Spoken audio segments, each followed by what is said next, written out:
So, para sa mga beginner, ibig sabihin first time or wala pang naging credit card, medyo mahirap talaga mag-apply. So, dati, ang nirecommend ko itong Citi Rewards. Ito yung pinaka-highly recommended ko for a lot of reasons. May video ko niya na nasa channel. Alam niyo naman kung ano nangyayari sa Citibank. Nag-pull out sila sa maraming countries and then binenta nila yung mga rights nila sa iba-ibang bank. Dito sa Pilipinas, ang nakapag-absorb niyan or nakabili niyan ay Union Bank. They paid around 800 million pesos. Yun yung nabasa ko online. A couple of weeks ago, na-receive ko na yung bagong Union Rewards. Pag-uusapan natin kung ano yung pros and cons, kung may binago ba sila sa mobile application, may binago ba sila sa services na ino-offer nila. Pag-uusapan din natin yung styles. Sino ba yung mas mukhang premium sa dalawa? Bago natin simulan yung review, kung na-enjoy nyo yung mga ganitong type ng video, consider subscribing to the channel and like this video for YouTube algorithm. I upload videos about life and life. Pag-usapan na natin yung Union Rewards. Unahin natin yung appearance. So ito yung Citibank Rewards and ito naman yung bagong Union Rewards. Mostly, ang difference na napansin ko, hindi yung card na ginamit dito ay medyo mas makapal compare sa Citibank. Ayan yung napapansin niyo dyan, no? Tapos, yung quality nito, reflective. So, pagka tinapat mo sa ilaw, nag-reflect compare dito na hindi masyado. Pagdating sa style talaga, I think walang kain tumalo sa Citibank kasi sila lang yung may credit card na ganito, no? I hope na sana i-implement din ng ibang, malalaking company. Hindi naman siguro malaking gastos 'yon. Kung mag-hire sila ng graphic designer para gawing mas appealing. Hindi naman siya necessary talaga.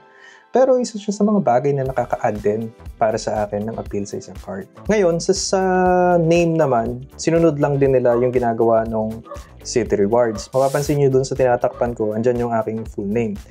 Unlike sa ibang mga credit card na ino-offer dyan, yung number ng credit card nandito sa harapan, no? Papangitan talaga ako, mukha siyang ATM eh. At least ito, di ba, parang subtle lang yung design, minimalist yung design. Maganda tingnan, malamig sa mata. Magandang inad ng Union Rewards na something unique na napansin ko eh, yung gilid. Pansinin nyo. Di ba? Dito kulay blue, dark blue, tapos dito orange. Yan yung signature color ng Union Rewards. I think sila lang yung gumawa nito, no? Na iba yung kulay nung nandito sa gilid compare dun sa kung ano yun dito, no? Tapos syempre sa likod, alam nyo na yun. Andun yung mga card number, andun yung CVN, last 3 digit of the card, andun din yung expiration. Baling makikita nyo lang dito sa harapan. Tasan lang natin ng konti ang aircon. Ngayon, pagdating naman sa mobile application, parehas naman yung Citibank.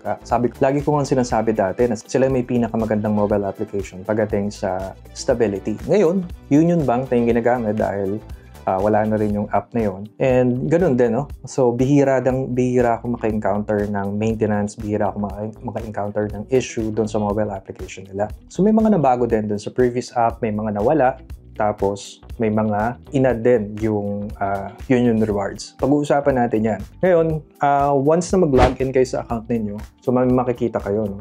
Kung may savings account kayo, naka-orange siya. So, kung may credit card kayo sa Citibank, ito, na kulay blue siya. Yan, nandun sa taas. So, pagka-clinic ninyo, dyan yung makikita yung number sa taas.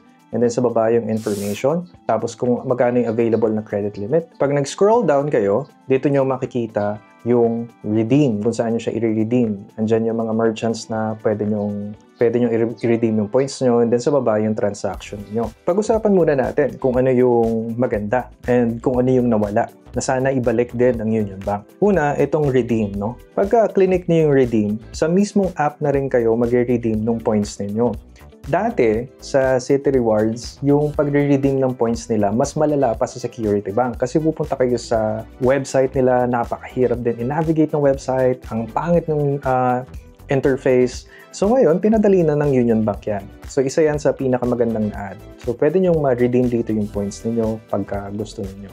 Tapos, again, ang dami nilang merchant. Kung compare nyo to sa mga bank ngayon na entry level, kaya ako din sila nasasabi na sila yung the best credit card for beginners kasi marami kayong makukuhang features doon sa card na to kahit entry level lang to. So, pwede nyo nang ma-redeem dito yung points niyo. Yung mga points na yan non-expiring. Next, recent transaction. So sa recent transaction, makikita nyo dyan sa baba, ano yan, updated yan. So pagka may binili kayo, makikita nyo kaagad yung pending. Unlike sa ibang card na mag-aantay pa kayo ng ilang oras or sometimes a few days bago nyo makita, nag-reflect na siya doon sa card ninyo. Isa yan sa pinakamagandang paraan para ma-monitor ninyo yung mga transaction ninyo. Now, ano ba yung dalawang nawala? May dalawang nawala kasi dito na dati ino-offer doon sa lumang Citibank. Yung una, pwede kayo mag-generate ng referral code. Dati, dun sa lumang Citibank, nakakapag-generate ako ng referral code directly dun sa app. Yung mga referral code kasi, kunwari may kaibigan kayo o pamilya na gusto mag-apply din dun sa credit card, pag na-accept sila at na-refer ninyo, makakuha kayo ng 5,000 na GC. Pangalawa, na nawala, pwede kayong humingi ng credit increase directly din dun sa app. Dati, dun sa mismong app, pagka-clinic ninyo, ma-recalibrate siya and then mababasa nyo dun kung approve kayo or hindi.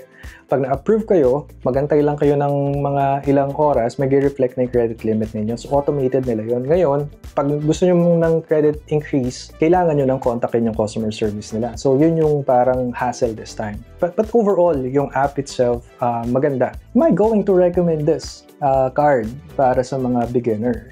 Alam nyo na siguro yung sagot. Absolutely yes. Kasi ang problema sa mga beginner, ito pag beginner kasi kayo, ang unang tinitingnan dyan, credit history. Yung mga, kalimutan nyo na, yung mga credit score, hindi naman yan ganun ka strict ini-implement sa Pilipinas. Hindi naman tayo mini-measure dito sa Pilipinas through credit score. Kasi kung iisipin nyo, hindi pa rin naman tayo cashless na country. Although, masasabi nyo cashless dahil sa GCash, pero considered pa rin na cash yun kasi nababawas siya doon sa account niyo. Hindi naman siya credit.